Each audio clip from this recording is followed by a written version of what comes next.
चलो बच्चों क्लास को अब आगे बढ़ाते हैं। हमने दोबारा आता हूं कि हम कहां पर हैं। हम pair of linear equation in two variable के चैप्टर पर हैं, जिसमें दो इक्वेशन को सॉल्व करने के तीन मेथड हैं। नंबर 1 एलिमिनेशन मेथड सीख लिया, नंबर 2 सब्स्टिट्यूशन मेथड सीख लिया, नंबर 3 ग्राफिकल मेथड सीख लिया। ठीक है अगम, पक्के वाली बात। उसके बाद हमें बिना इक्वेशन को सॉल्व किए ये चेक करना हो whether this system of equation can be solved or not। और अगर सॉल्व की जा सकती है तो उसका एक सॉल्यूशन है या मैनी सॉल्यूशन है या कोई सॉल्यूशन नहीं है। तो उसके दो तरीके हैं, एक ग्राफिकल सीख लिया, दूसरा है by comparing the ratios. By comparing the ratios. तो अब हमने क्या करना है, रेशोज को कंपेयर करके चेक करना है कि ये इक्वेशन सॉल्व हो सकती है कि नहीं हो सकती। तो क्वेश्चन नंबर 1 आप इसमें a1 अपॉन a2 निकालोगे जो आ रहा है 2/3। चेक करो, क्लियर। दोबारा से लिखता हूं, छोड़ो इसे, दोबारा से। ओ भाई साइडो। Question number 1, question number A part यहां लिखा हुआ है 2x plus Y is equal to 35 और 3x plus 4y is equal to 65।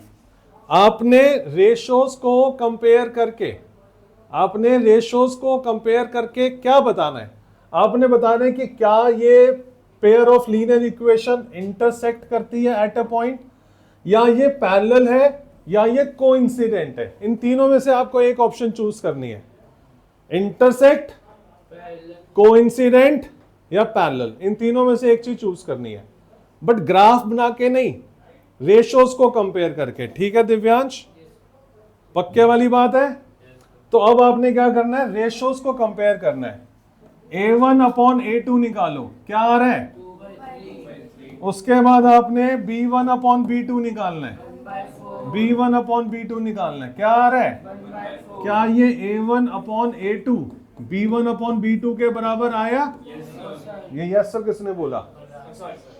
अगर ये a1 upon a2 b1 upon b2 के बराबर नहीं आया तो तुरंत आपने बोलना है कि ये इंटरसेक्ट करता है, ये यूनिक है। जब a1 upon a2 b1 upon b2 के इक्वल नहीं आता तो वो यूनिक सॉल्यूशन होता है। लिख दो तीनों केसेस है, याद है? तीनों केसेस याद है? तो हो गया। अब इसमें तीनों में से अगर एक ऑप्शन चूज करनी हो तो क्या बोलोगे, इंटरसेक्टिंग है, कोइंसिडेंट है या पैरेलल है? तो आप बोलोगे दीज आर इंटरसेक्टिंग लाइंस। नव्या कुछ पूछ रही है, बोल बेटा। है ये वाला कंसेप्ट फिर से बता दो। तो देख फिर से, हमारे पास तीन केसेस होते हैं। अगर a1 अपॉन a2 को इक्वल रखा और वो बराबर नहीं आया, या फिर ये भी हो सकता है कि वो तो बराबर आ गया और c1 और c2 भी बराबर आ गया, और ये भी हो सकता है कि a1 a2 बराबर आ गया, b1 b2 बराबर आ गया, बट c1 c2 बराबर नहीं आया। तीन ही केसेस होते हैं, चौथा कोई केस होता ही नहीं है। या तो a1 upon a2 b1 upon b2 के बराबर होगा या बराबर नहीं होगा। अगर बराबर नहीं हुआ तो इसका मतलब होता है कि इसकी जो लाइंस है इंटरसेक्टिंग है, इंटरसेक्टिंग है, और इसको बोलते हैं यूनिक सॉल्यूशन। क्या कहते हैं? और अगर ऐसे आ गया, तीनों बराबर आ गई, तो उसको बोलते हैं दोनों लाइन पैरेलल है, पैरेलल लाइंस है, और फिर उसको बोलते हैं, उल्टा बोल दिया यार मैंने, सॉरी। अगर ये दोनों लाइंस, अगर सारी रेशियोज बराबर आ गई तो एक के ऊपर ही एक लाइन आती है, उसको बोलते हैं कोइंसिडेंट लाइंस। और कोइंसिडेंट लाइंस और साथ में बोलते हैं many infinite solutions, many solutions. ठीक है। और अगर मैंने ग्राफ बनाया, अगर ये वाली मतलब इक्वेशन आती है तो इसका मतलब है कि वो लाइन आपस में इंटरसेक्ट नहीं करती, पैरेलल है, और ये होता है नो सॉल्यूशन। ठीक है। तो तीन ही केस होते हैं। पूछना है इसमें कुछ? अब पहला case, second case and third case. अब जब क्वेश्चन के अंदर आए कि आपने रेशोज को कंपेयर करके मुझे बताना है कि इनमें से क्या है, तो आप सिंपली रेशियोज को कंपेयर करोगे और आप लिखोगे ई पार्ट के लिए, जैसे ई पार्ट लिखा है 2x minus Y is equal to 6, 4x minus 2y is equal to 12। अब यहां पर आप a1 अपॉन a2 निकालो, क्या आ रहा है 2/4 जो कि 1/2 आ गया। b1 अपॉन b2 निकालो, क्या आ रहा है जो कि 1/2 आ गया। c1/c2 निकालो, क्या आ रहा है, ये तो सारे बराबर आ गए। तो फिर अब अपना दिमाग लगा के देखना कि भाई अगर a1 अपॉन a2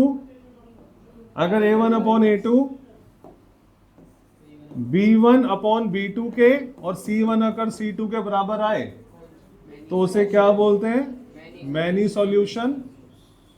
और इन तीनों में से क्या आंसर होगा, कोइंसिडेंट होगा।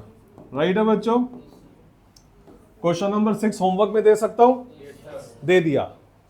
अब आपको क्वेश्चन नंबर 1 से लेकर 6 तक सारा होमवर्क में करके आना है, जो नहीं करके आया। आगे बढ़ते हैं, क्वेश्चन नंबर 7 देखें, ये भी आपको होमवर्क में मिलने वाला है। पढ़ो जरा क्या लिखा हुआ है।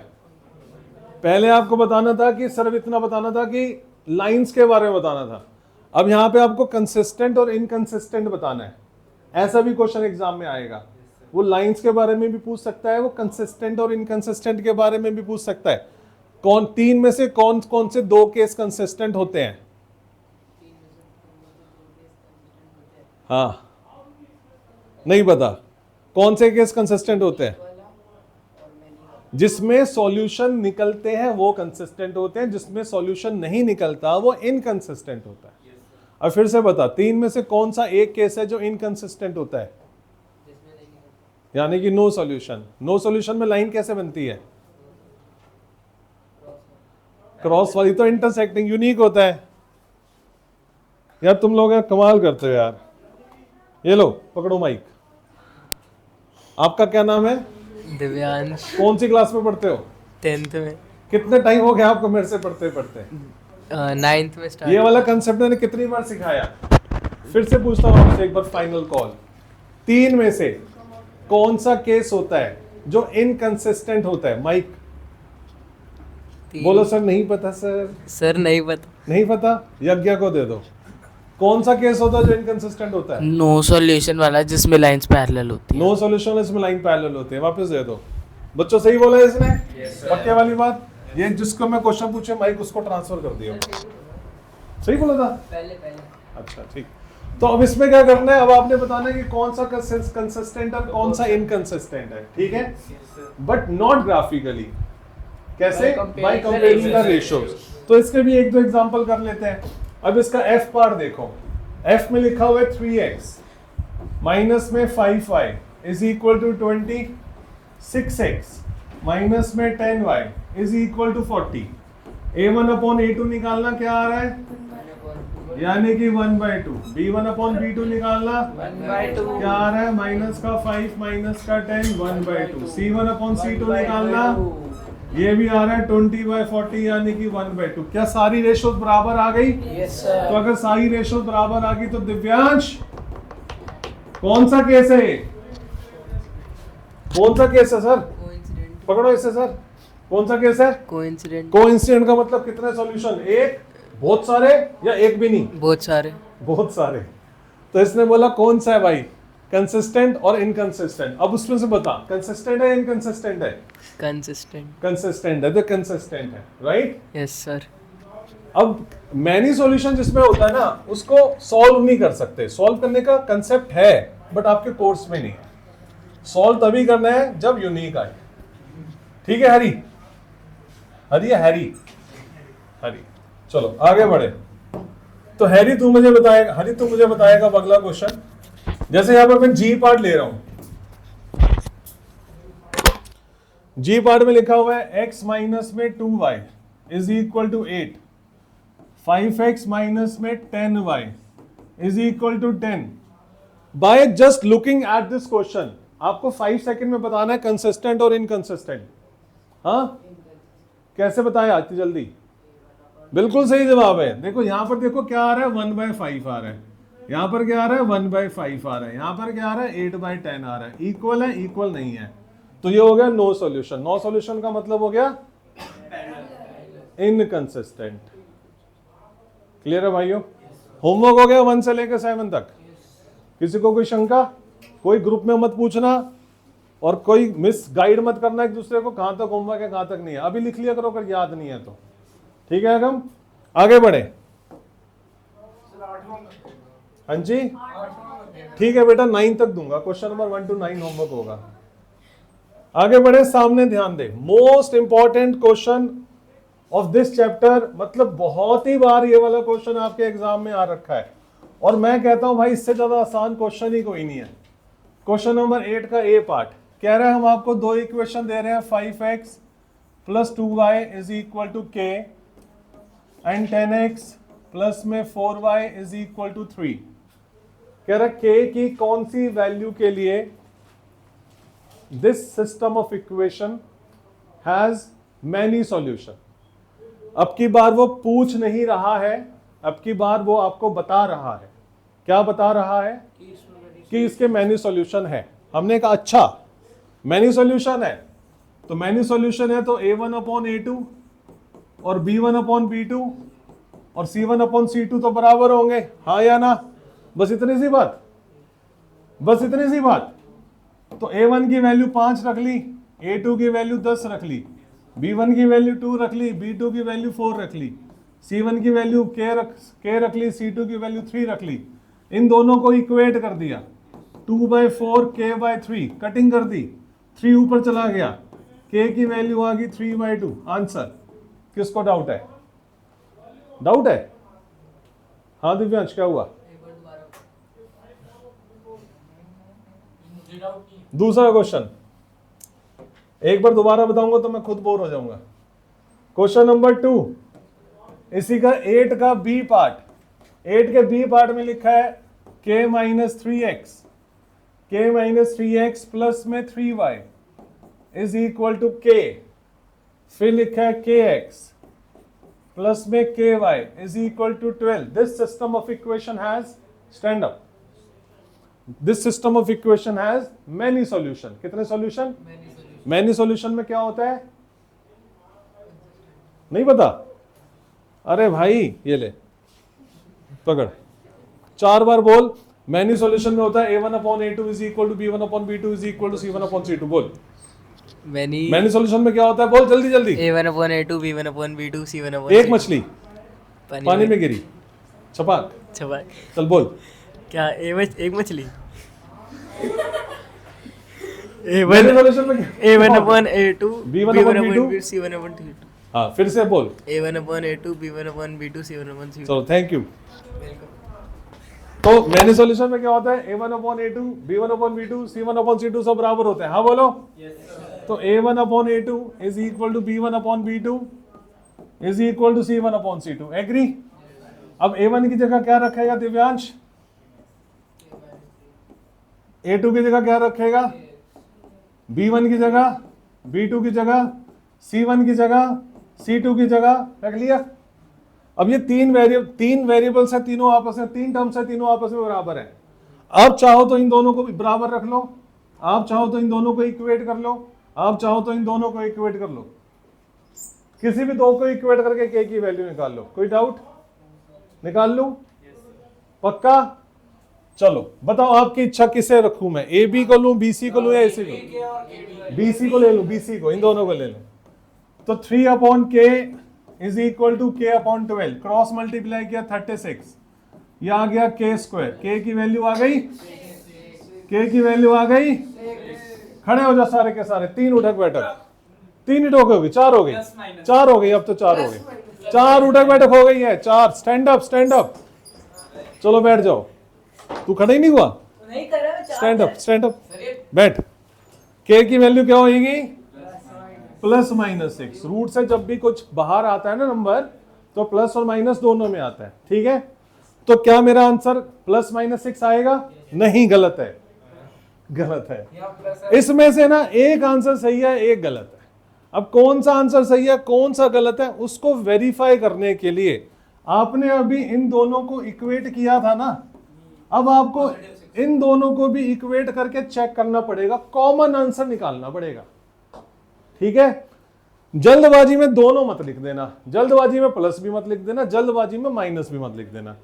और ये चीज तब करते हैं अगर ए को बी के बराबर, बी को सी के बराबर या ए को सी के बराबर रखकर मुझे जो के की वैल्यू मिल रही है वो एक से ज्यादा मिले।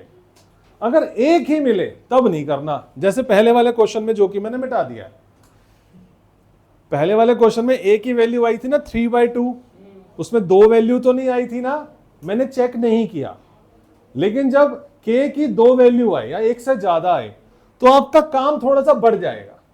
अब काम बढ़ जाएगा, आपने इन दोनों को बराबर रखना है, होल्ड कर, इसको बोलना है होल्ड कर। अभी बता रहे हैं तेरा आंसर क्या है, k माइनस 3 अपॉन में k 3/k cross multiply k square minus 3k is equal to 3k। Bench ना हिला बेटा, k स्क्वायर इसको यहां ले आओ, माइनस में 6k is equal to 0। Right है बच्चों, k कॉमन निकाला, k माइनस में 6 इज इक्वल टू 0 आ गया, k को 0 के इक्वल रखा, इसको 0 के इक्वल रखा, k की वैल्यू आ गई 6। इसने भी 2 वैल्यू दी है प्लस माइनस 6, इसने भी 2 वैल्यू दी है 0 और 6। Common answer is 6। बिल्कुल सही है, तो ये हमारा आंसर है k इज इक्वल टू 6। कोई डाउट है? हाँ बोलो। तुमको ये नहीं पता? अच्छा देख, अगर हम 6 को 6 से मल्टीप्लाई करते हैं तो क्या आता है, -6 को -6 से मल्टीप्लाई करते हैं तो क्या आता है, तो 36 का जब हम स्क्वायर रूट निकालते हैं तो इसका मतलब होता है फाइंड अ नंबर जिसका प्रोडक्ट अपने साथ ही 36 के बराबर हो। तो 36 का जो स्क्वायर रूट होता है वो प्लस और माइनस दोनों होते हैं। जब हम मैथमेटिकली किसी वेरिएबल की या कोई भी सॉल्यूशन निकाल रहे होते हैं ना, तो हमें मैक्सिमम पॉसिबल आंसर्स लेने होते हैं। अगर x की वैल्यू 1 2 3 तीनों हो सकती है तो तीनों ही लेनी पड़ती है, फिर उसमें से वेरीफाई करके कि इसमें से कौन सी सही है कौन सी गलत है उसको हम ठीक करते हैं। तो यहाँ पे रूट 36 का जब आंसर निकलता है तो प्लस माइनस दोनों में निकलता है। क्लियर है भाइयों? पक्के वाली बात है?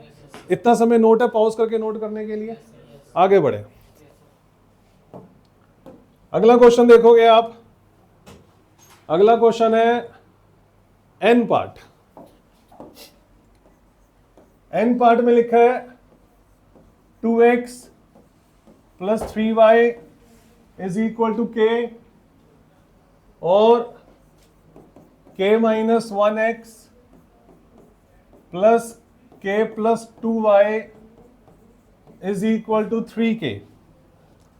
हाँ जी, कौन सा सिस्टम ऑफ इक्वेशन है ये, कौन सा सिस्टम ऑफ इक्वेशन है ये? अरे गधो, मैनी सॉल्यूशन है। क्या है? तो इसलिए a1 upon a2 b1 upon b2 c1 upon c2 के बराबर आएगा। a1 क्या है, a2 क्या है,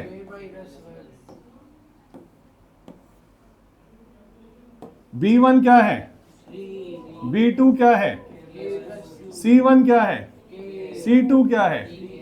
क्या करना है, किसी दो को इक्वेट कर लेना है। मैंने इन दोनों को इक्वेट कर लिया। फिर से बोल बेटा। वो थोड़ी ना होता है। a1 क्या होता है, a1 क्या होता है बेटा, a1x plus b1y plus c1 is equal to 0, a2x b2y plus c2 is equal to 0। तो हम compare a1 b1 a2 b2 c1 c2 को करते हैं ना, x y को थोड़ी ना करते हैं, उनके कोफिशिएंट्स को कंपेयर करते हैं। ठीक है, तो इन दोनों को इक्वेट किया, 2 upon k minus 1 3 upon k plus 2, cross multiply किया 2k plus 4 3k minus 3, k को यहाँ ले आओ माइनस k हो गया, 4 को वहां ले जाओ माइनस 7 हो गया, k की वैल्यू आ गई 7। क्लियर? आगे कुछ करना है? नहीं करना। जब एक ही आंसर आए ना तो फिर कुछ नहीं करना, जब दो आंसर आएंगे ना फिर आपको चेक करना है। Got it? बढ़ जाए आगे। सारे क्वेश्चन होमवर्क में आओ। Just good morning. Question number 8 पूरा होमवर्क में है। मात्र 25 मिनट के अंदर सारे क्वेश्चन हो जाएंगे। हाँ 25 मिनट्स में सारे क्वेश्चन हो जाएंगे। ठीक है, अगला क्वेश्चन देखें, क्वेश्चन नंबर 9 सॉरी, क्या लिखा हुआ है, क्या लिखा हुआ है, पढ़ो। For which value of a and b will the following pair of linear equation of infinite many solution। फिर से infinite many solution है। पहले वाले क्वेश्चन में आपको सिर्फ k निकालना था, इसके अंदर a और b दोनों निकालने हैं। तो क्वेश्चन नंबर 1 देखेंगे, a पार्ट, यहां लिखा है 2a माइनस 1x माइनस में 3y इज इक्वल टू 5, फिर लिखा है 3x plus b minus 2y is equal to 3। Because this system of equation has infinite many solutions, so a1 upon a2, b1 upon b2, c1 upon c2 सब आपस में बराबर होंगे। Agree? a1 की value है 2a माइनस 1, a2 की value है 3, b1 की वैल्यू है माइनस 3, b2 की वैल्यू है minus b by 2, b minus 2, c1 की वैल्यू है 5 और इसकी वैल्यू है 3। ठीक है, ठीक है, मैंने भी वैल्यूज पुट करी है। अब क्या करोगे आप लोग, एक बार इन दोनों को बराबर रख के a की वैल्यू निकाल लेते हैं। तो 2a माइनस में 1/3 इज इक्वल टू 5/3, इसको बराबर रख लिया। और दूसरे केस में इन दोनों को बराबर रख के -3 अपॉन b माइनस 2 को 5/3 के इक्वल रखकर b की वैल्यू निकाल लेते हैं। हो गया, हो जाएगा दिव्यांश? ठीक है यज्ञ? हाँ जी, नहीं जरूरी नहीं है, कुछ भी हो सकता है, वो भी ए और बी हो सकते हैं। आएगा अगले क्वेश्चन में, अगले क्वेश्चन में आएगा अभी। अब यहां से क्रॉस मल्टीप्लाई किया तो यह आया 6a माइनस में 3 is equal to 15, 6a is equal to 18 और a की वैल्यू आ गई 3।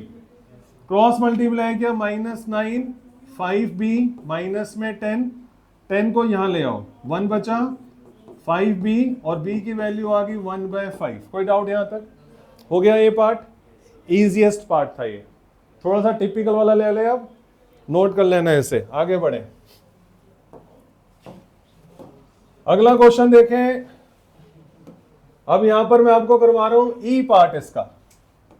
ई पार्ट में देखो क्या लिखा हुआ है, 2x plus 3y is equal to 7 और a माइनस में b, a minus b x plus a plus b y, a plus b y कहां गया, is equal to 3a plus b minus में 2। Following system of equation has, this system of equation has infinite many solution, इसलिए a1 upon a2, b1 upon b2 और c1 upon c2 बराबर होगा। Agree हो? a1 की value 2, a2 की value a minus b, b1 की value 3, b2 की value a plus b, c1 की वैल्यू 7 और c2 की value 3a plus b minus 2। कोई डाउट यहां तक? क्या करना होगा हमें, क्या करना होगा, एक बार इन दोनों को इक्वल रख लो, 2 upon a minus b is equal to 3 upon a plus b. फिर क्या करना होगा हमें, एक बार इन दोनों को इक्वल रख लो, 3 upon a plus B is equal to 7 upon 3a plus b minus 2। Right है? Cross multiply 2a plus b, 3a minus b, 2a किया, 2b हो गया, 3a हुआ, 3b हो गया। a को यहां ले आओ, दोनों को यहां ले आओ, 2a में से 3a गया, माइनस a, 2b और plus 3b, 5b is equal to 0। This is equation number 1। कोई डाउट यहां तक? दूसरा cross multiply, 3 3 9a plus 3b minus में 6, 7a प्लस 7b, सब कुछ यहां ले आओ, 9 में से 7 गए, 2a, 3b में से 7b गया, माइनस 4b, 6 को वहां ले जाओ। This is equation number 2। Use elimination method to get the answer. यहां तक क्लियर हो गया? और सब्स्टिट्यूशन मेथड, इस केस में मैं सब्स्टिट्यूट कर रहा हूं, 5b को यहीं छोड़ो, a को वहां ले जाओ, a की वैल्यू क्या आ गई, यहां पे डाल दो, a की जगह डाल दो 5b, माइनस में 4b is equal to 6, 10b minus में 4b is equal to 6, 6b is equal to 6, b की वैल्यू क्या आई, b की वैल्यू को यहां पर डाल दो, a क्या आया, तो a 5 आया, b 1 आया। कोई डाउट है यहां तक? इस पूरे क्वेश्चंस में से कोई भी ऐसा क्वेश्चन देख के बताओ जो लग रहा है आपसे नहीं होगा। एफ, एफ जी एन कौन सा? आप stand up, stand up, stand up, कान पकड़ के खड़े हो जाओ, मजाक नहीं चलेगा क्लास में, जब मैं सीरियस हूं, जब मैं मजाक कर रहा हूं तब। ओके, कह रहे हैं क्वेश्चन नंबर 9 नहीं आ रहा। भाई 9 का मैंने पार्ट पूछा, कौन सा नहीं आ रहा? सीरियसली समझ नहीं आया तो फिर क्यों पंगे ले रहा मेरे से? से सॉरी, बैठ जा। हाँ जी, कौन सा वाला बताओ, कोई एक बार बताओ। मेरे को देखने से लग रहा है एफ कुछ हो सकता है, लग रहा है, वैसे हो सकता है कुछ ना भी हो। एफ देखते हैं, चलो सामने देखो, एफ वाला पार्ट देखो। एफ पार्ट में क्या लिखा है, बताना जरा क्या लिखा है एफ पार्ट में? 2x plus 3y is equal to 7 p plus q x, आगे 2p माइनस q y, आगे 3p प्लस q प्लस 1। वहां देखने से लग रहा था, यहां देखने से कुछ नहीं लग रहा। a1 upon a2 b1 upon b2 c1 upon c2 फिर से बराबर है। सीधा शुरू कर रहा हूं मैं, 2 अपॉन p प्लस q बराबर होगा 3 अपॉन 2p माइनस q बराबर होगा 7 upon 3p plus 3q plus 3। मैं 3 को अंदर मल्टीप्लाई करती, ठीक है जी? एवरीबॉडी क्या करें, इन दोनों को इक्वेट कर लो। 2 अपॉन p प्लस q को इक्वेट कर लो 3 अपॉन 2p माइनस q के साथ, फिर इन दोनों को इक्वेट कर लो, 2p माइनस q को इक्वेट कर लो 7 3p प्लस 3q प्लस 3 के साथ, क्रॉस मल्टीप्लाई 4p माइनस में 2q, 3p प्लस में 3q, इसको यहां ले आओ, 4p में से 3p गया, p आ गया, 2q को वहां ले जाओ, 5q आ गया। Same question, cross multiply 9p 9q plus 9 14p minus में 7q, सब कुछ यहां ले आओ, 9p में से 14p गए, 5p, 9q और 7q प्लस हो गया 16q, 9 को वहां ले जाओ माइनस 9, राइट? बन गई दो इक्वेशन। सब्स्टिट्यूशन मेथड यूज करो और सॉल्व करो। क्लियर है भाइयों? बड़े आगे, कल बढ़ेंगे। आज के लिए इतना ही है क्योंकि होमवर्क बहुत ज्यादा हो गया है ना। तो अब आप लोगों का होमवर्क कहां तक होगा? क्वेश्चन नंबर 9 तक। अब आपका क्लास वर्क है, आपको जे और के पार्ट अभी करके दिखाना है। जिसका फर्स्ट अटेम्प्ट में सही आएगा वो घर जाएगा, जिसका फर्स्ट अटेम्प्ट में गलत आया वो 2 क्वेश्चन और करेगा। स्टार्ट। हाँ जी, दोनों।